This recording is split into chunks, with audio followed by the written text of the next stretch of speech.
Assalamualaikum, selamat pagi anak-anak. Hari ini kita masih belajar di tema 1, subtema 2, dan di pembelajaran 6. Materi kita pada hari ini yaitu tentang ringkasan. Langsung saja, ringkasan berasal dari kata ringkas yang berarti singkat.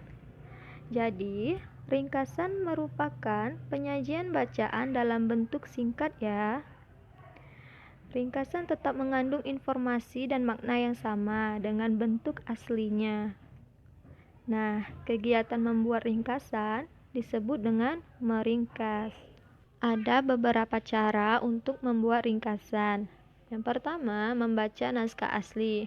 Nah, membaca naskah asli dengan cara berulang-ulang hingga anak-anak paham apa yang dibahas dalam bacaan tersebut.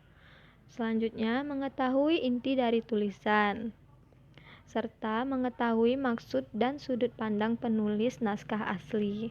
Yang kedua, mencatat gagasan utama. Langkah-langkahnya, bacalah bagian demi bagian sambil mencatat gagasan pokok. Gagasan utama dan gagasan pokok itu sama ya, yaitu ide dasar atau inti pembahasan pada suatu bacaan. Selanjutnya, menggunakan gagasan pokok untuk membuat ringkasan. Yang ketiga, menggunakan kalimat baru. Langkah-langkahnya, ambillah inti bacaan untuk membuat ringkasan. Selanjutnya, sesuaikanlah urutan isi dengan urutan naskah aslinya. Selanjutnya, gunakanlah kalimat baru. Yang keempat, ketentuan tambahan. Langkah-langkahnya, susunlah ringkasan dalam bentuk kalimat tunggal. Selanjutnya, meringkas kalimat menjadi frasa dan frasa menjadi kata. Frasa adalah gabungan dua kata atau lebih yang memiliki makna. Contohnya, menghias kelas. Nah, di sini terdiri dari dua kata, yaitu menghias dan kelas. Jika dia dibuat kelas saja, itu bukan termasuk frasa, tetapi itu termasuk kata. Jadi, dia harus memiliki dua kata atau lebih dan memiliki makna. Itulah yang disebut dengan frasa. Nah, sekarang ayo kita membuat ringkasan. Ingat ya, perhatikan langkah-langkah cara membuat ringkasan. Buka bukunya di halaman 110. Di sana ada teks yang berjudul Perbedaan Bukanlah Penghalang. Mari kita buat ringkasan teks tersebut. Sebelum membuat ringkasan, kita cari dulu gagasan pokok dan gagasan pendukungnya pada setiap paragraf ya. Ayo kita baca pada paragraf 1. Tidak seperti biasa, hari Minggu ini sekolah terlihat ramai. Hari itu, semua siswa diminta datang ke sekolah untuk menghias kelas masing-masing.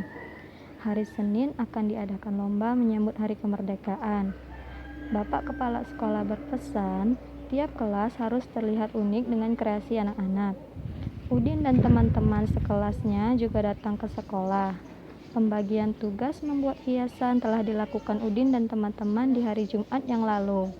Menghias kelas merupakan tanggung jawab bersama.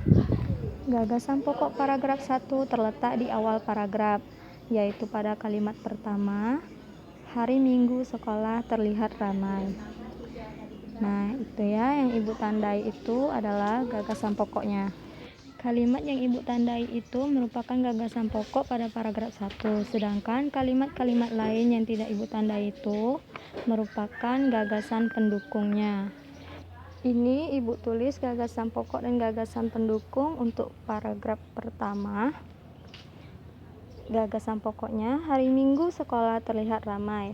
Gagasan pendukung bisa anak-anak baca sendiri ya, di sana ada beberapa kalimat.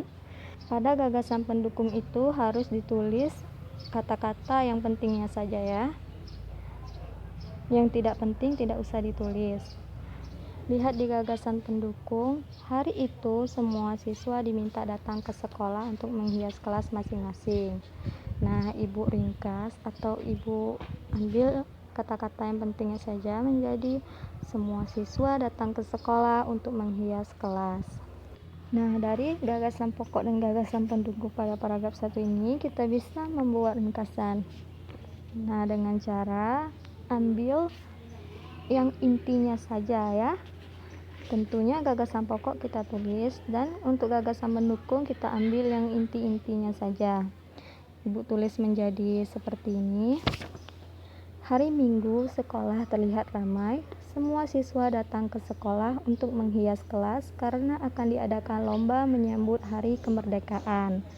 Untuk tugas anak-anak, carilah gagasan pokok dan gagasan pendukung pada paragraf 2 dan 3, lalu buatlah ringkasannya.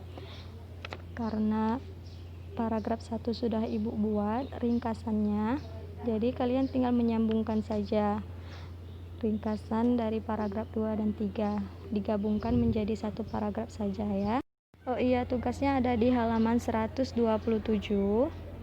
dan teksnya ada di halaman 110.